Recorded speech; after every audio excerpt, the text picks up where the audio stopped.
G'day, how are we doing? Today, reacting to the satisfying downfall of Nadia, Warzone cheater. Video is from Justical. I'm going to have the link for that video down in the description. And basically, Nadia, man, if you don't know who Nadia was, if you follow me for Call of Duty content, you're going to know who it is, because it's been the talk of 2021, 2022, 2023, especially this year.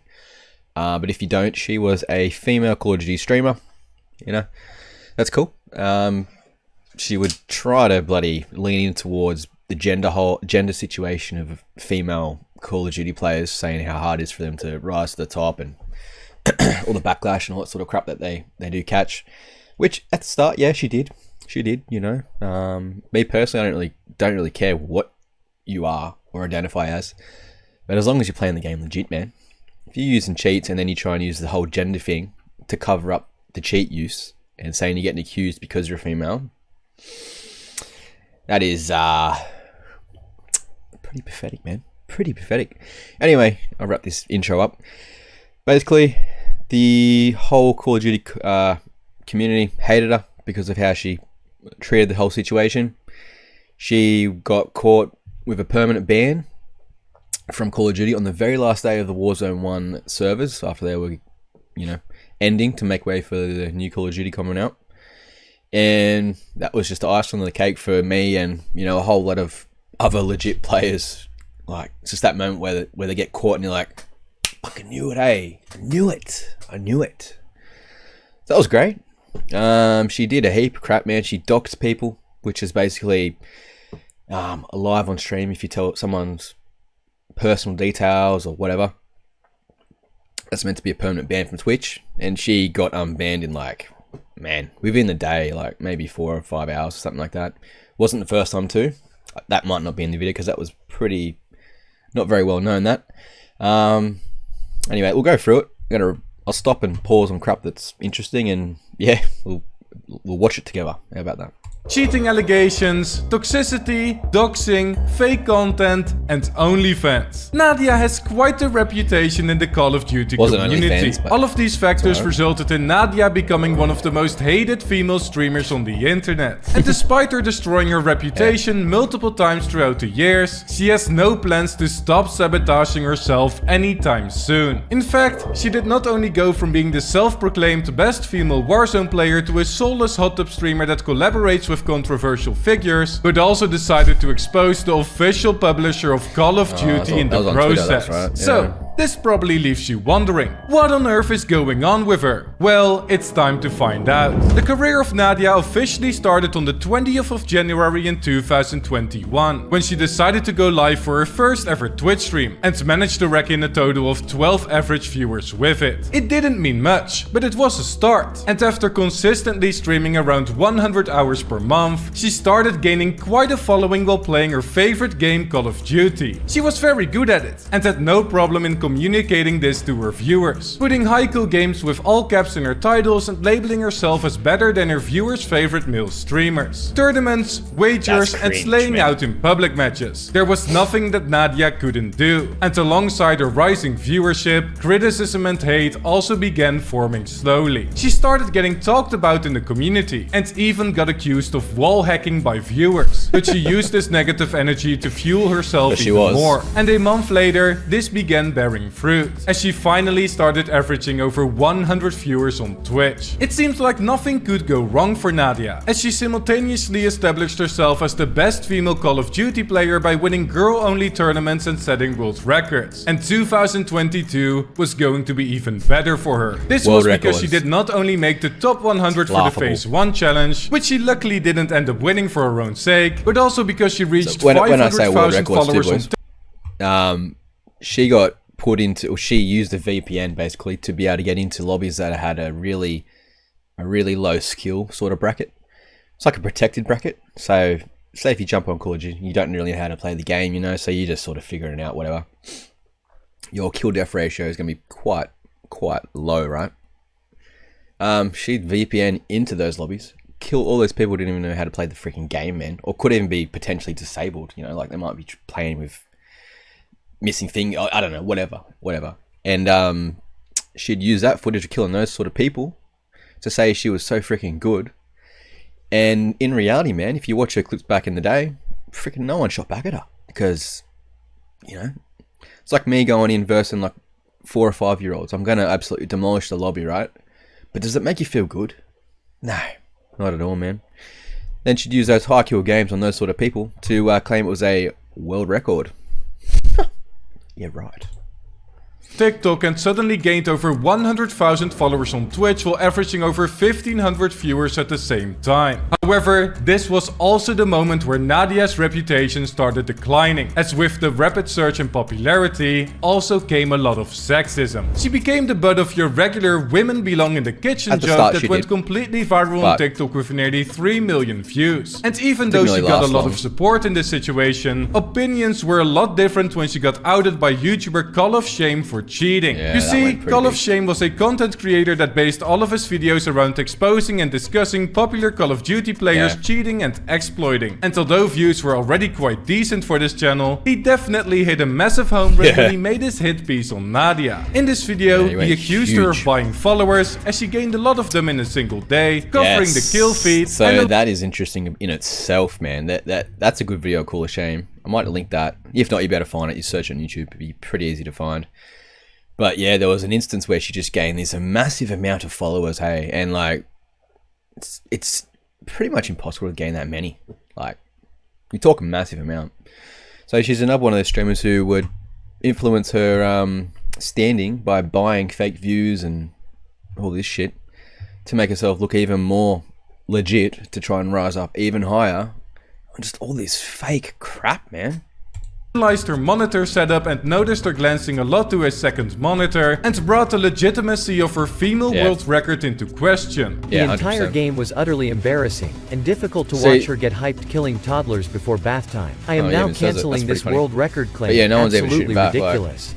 How can we take her serious? Those eyes are everywhere, while she hunts and kills extremely poor Warzone players. Also showing examples of alleged aimbot and using a VPN to get in bot lobbies. Nadia decided to respond to these accusations a few days later on her YouTube channel, denying everything and explaining that it was down to the fact that she grew very rapidly and that she's a female. Also saying that she glanced over a lot to look at the minimap and showed gameplay with a controller cam, to prove that she isn't cheating. So, this meant that everyone dropped their suspicions and they all lived together happily ever after, right? Nope. No, of course not. Because the accusations continued, with Call of Shame making another video, and the mob of hate growing so large that Nadia even got swatted. Which obviously went way too far, but she used the attention to increase her audience. And many YouTubers started covering her situation. At one point, she completely switched her approach of dealing with these people, giving into their energy by using self-deprecating humor for marketing purposes, and becoming more toxic towards her haters and clapping back at people on Twitter. And in September, she defended herself from the allegations once again, finally responding to some viral exposing clips made on her. And is this something you've seen or like heard about before? Yeah,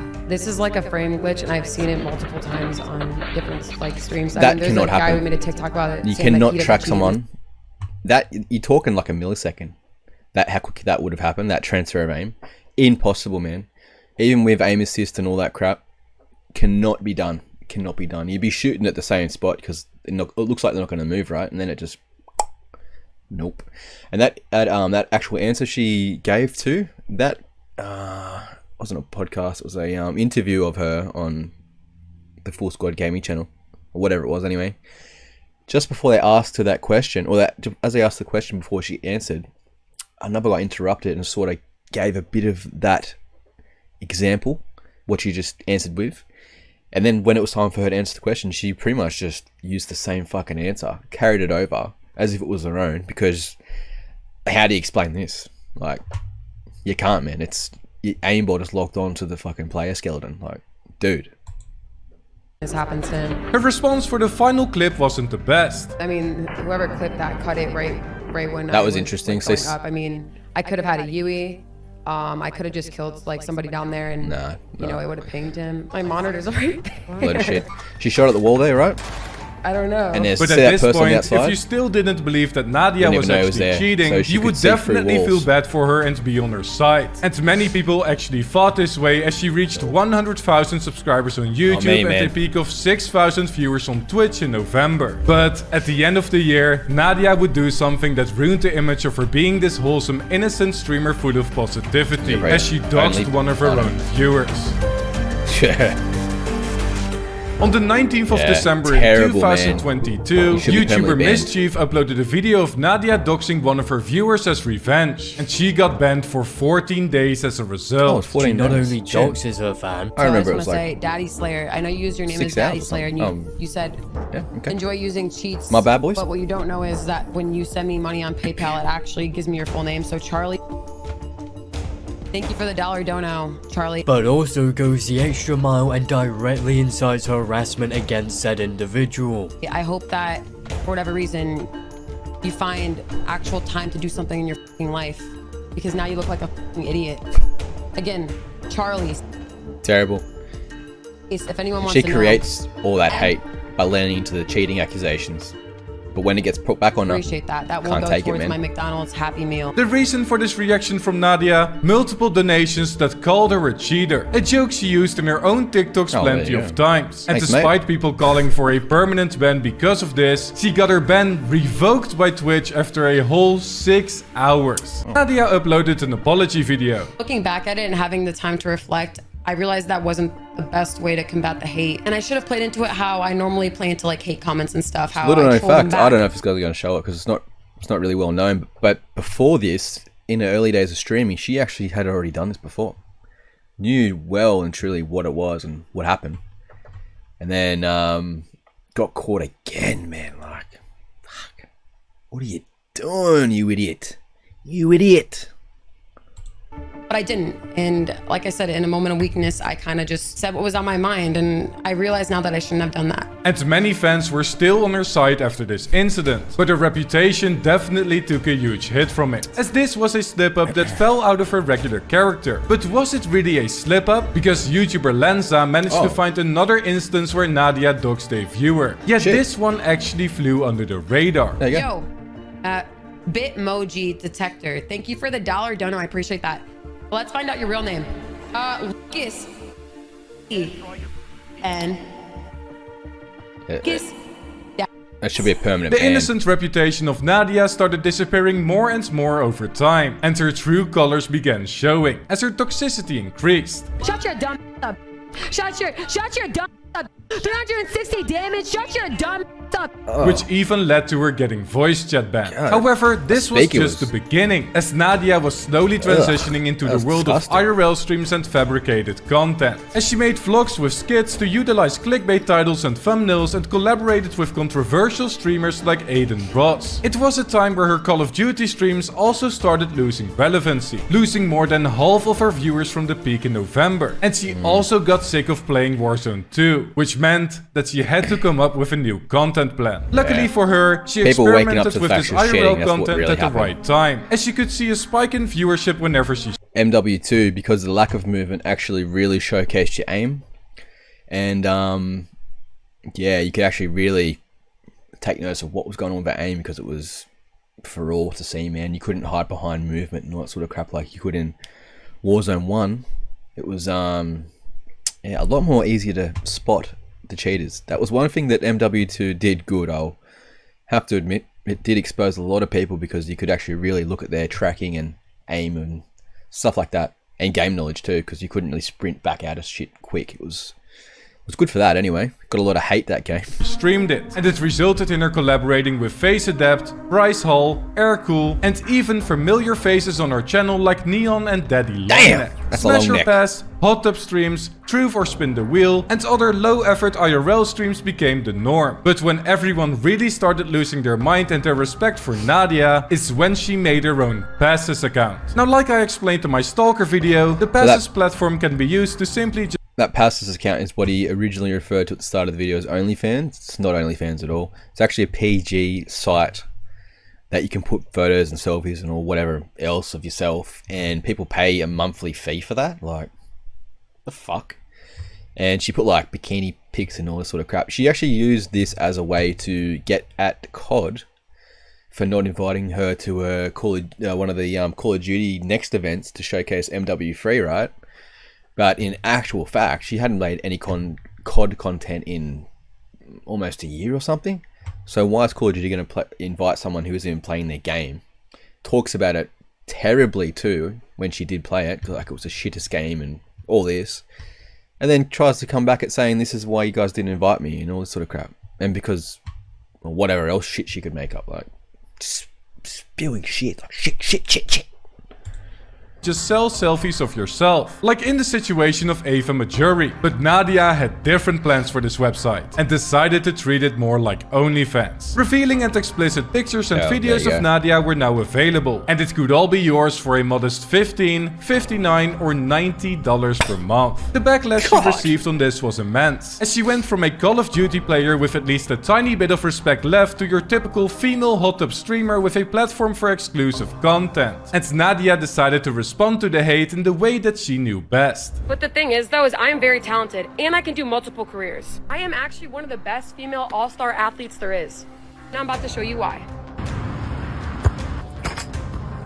Content became more optimized for a male-dominant gamer audience over time. And to when she topped this off with a video featuring the lie detector guy that allegedly got accused of faking it, and also hung out with FouseyTube, who she later got into drama with. Big surprise, the standard for her new content had been set. The dislikes on her YouTube videos showed a distaste for this new style of content, but her Twitch numbers displayed the real truth, as her average viewers climbed to over 5,000 again after fully switching to IRL content and leaving Call of Duty behind. So, this surely meant that the drama was over, right? She just became an IRL streamer with a Passes account that hung out with the popular creators in her niche. Well, no, because she had one final trick up her sleeve to make people hate her even more.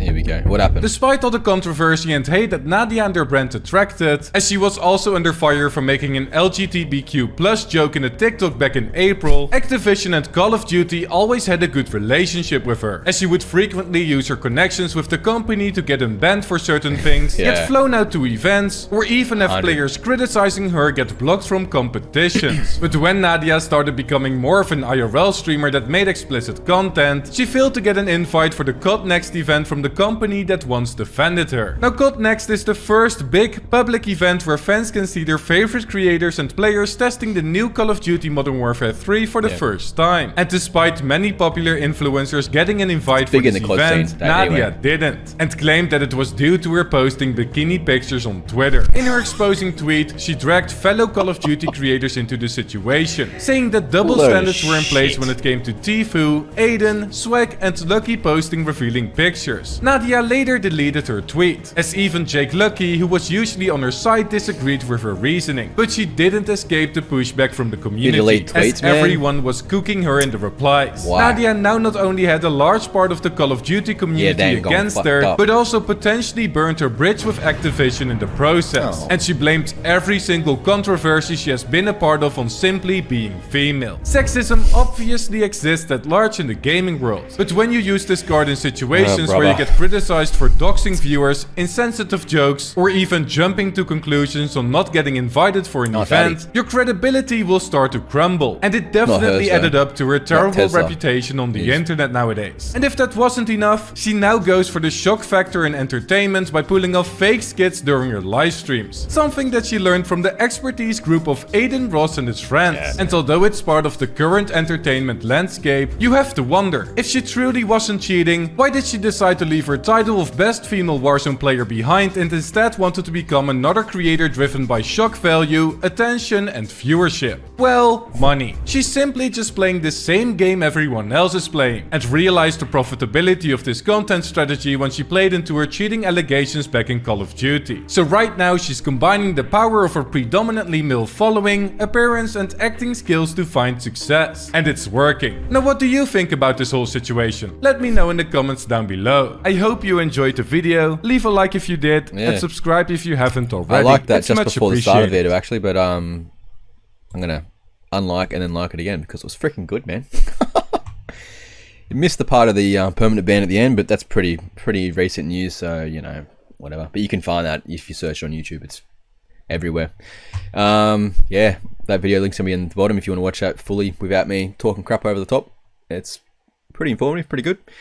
Yeah, man, it's been great to see her finally get what's coming in the Call of Duty side of things, because she's been a plague in Call of Duty in the few years she was around. Really showcasing and highlighting that if you cheat and you can get away with it for a little bit of time, what you can get.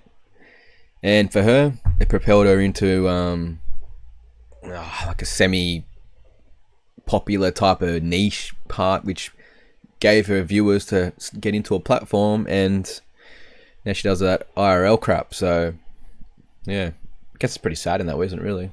Cheats can help you. Yeah, it's 2023, man, I guess. Like, I might be old these days, but I'm not surprised about the shit that goes down. Anyway, I will stop talking crap and leave you to it, boys and girls. So yeah, hope you enjoyed it. Give it a like, and I don't know, if you sub, if you want, but it doesn't matter, it's all good. But yeah, take it easy. Peace.